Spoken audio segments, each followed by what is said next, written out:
નમસ્કાર મિત્રો, education with Jignesh ચેનલમાં તમારું સ્વાગત છે. હું છું જિગ્નેશ.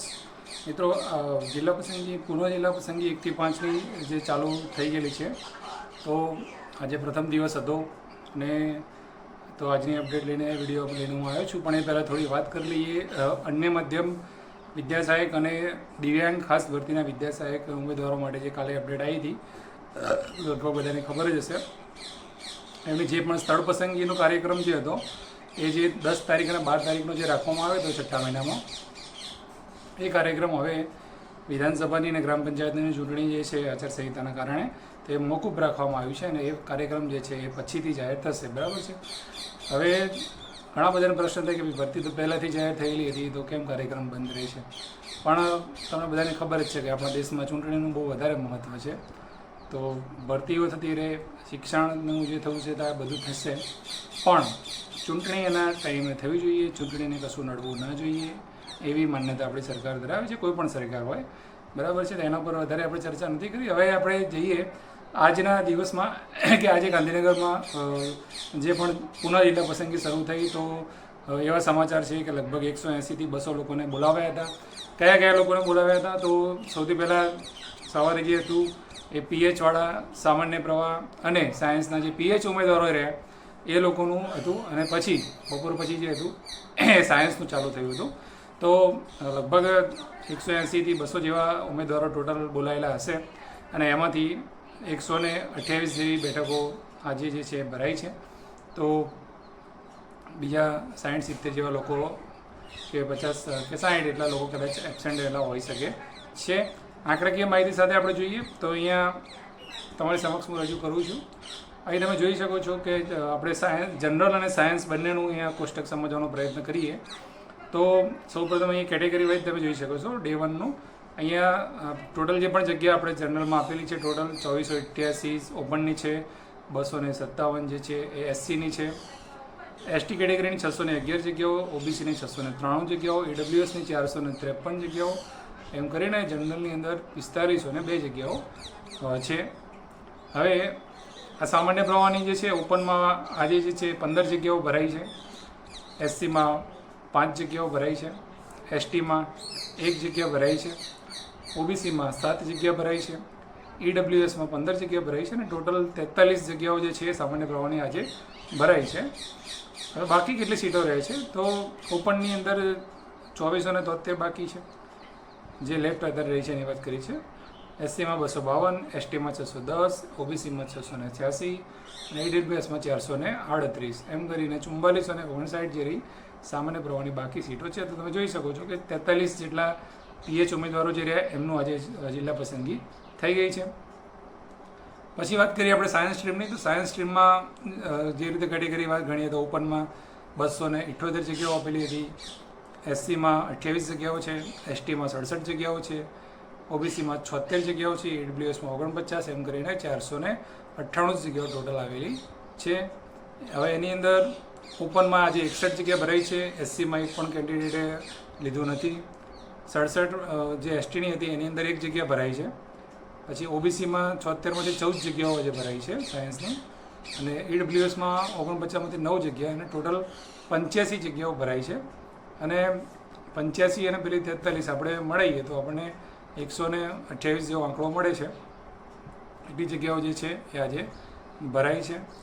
ત્યારબાદ બાકી સીટોની વાત કરીએ સાયન્સમાં તો ઓપનની 217, એસસીની 28, એસટીની 66, ઓબીસીની 62, ઈડબ્લ્યુએસની 40, એમ કરીને 413 સીટો પહેલા દિવસના અંતે બાકી રહી છે. હવે અહીં તમે જોઈ શકો છો કે પહેલો દિવસ હતો, ખૂબ જ ઓછા લોકોને લોકો જે પહેલાં બોલાવતા હતા ગઈ વખતે એના કરતાં ઓછા લોકોને બોલાવે છે, અને એ પ્રમાણે જે છે જિલ્લા પસંદગી એ હાલમાં પ્રગતિમાં છે. અને જે પણ ચકાસણી કરવાની થાય છે ડોક્યુમેન્ટની બધી જ ચકાસણી થાય છે. સ્થળ પસંદગીની તારીખ વિશેની વાત કરીએ તો સ્થળ પસંદગીની તારીખ જે રહી એ આપવામાં આવી નથી. એની અંદર આપણે જોયું છે કે હવે પછી વેબસાઇટ ઉપર પબ્લિશ કરવામાં આવશે એવું જણાવેલું છે. તો એ પણ ચૂંટણી પછી અથવા તો બીજો રાઉન્ડ જ્યારે પૂરો થશે, 1 થી 5ના તમામ રાઉન્ડ પૂરા થશે પછી જે સ્થળ પસંદગી જે છે એ જાહેર કરવામાં આવે છે. કેમ કે હાલ એનું નક્કી કહેવાતું નથી કે 28 તારીખ સુધી તો જિલ્લા પસંદગી જ ચાલવાની છે. તો ટોટલ 5000માંથી 128 સીટો ભરાઈ છે અને તમને પ્રવાહ વાઇઝ પણ મેં સમજાવી દીધું છે. ગેરહાજરીનું પ્રમાણ પણ તમને મેં સમજાવ્યું છે કે કેટલું જે છે ગેરહાજર રહે છે. હવે આવતીકાલે 6 તારીખ છે અને 6 તારીખનું છે, પછી 2 રજાઓ આવે છે, બરાબર છે, અને 7 અને 8 તારીખની રજા છે. પછી 9 તારીખનું જે છે જિલ્લા પસંદગી ચાલુ છે.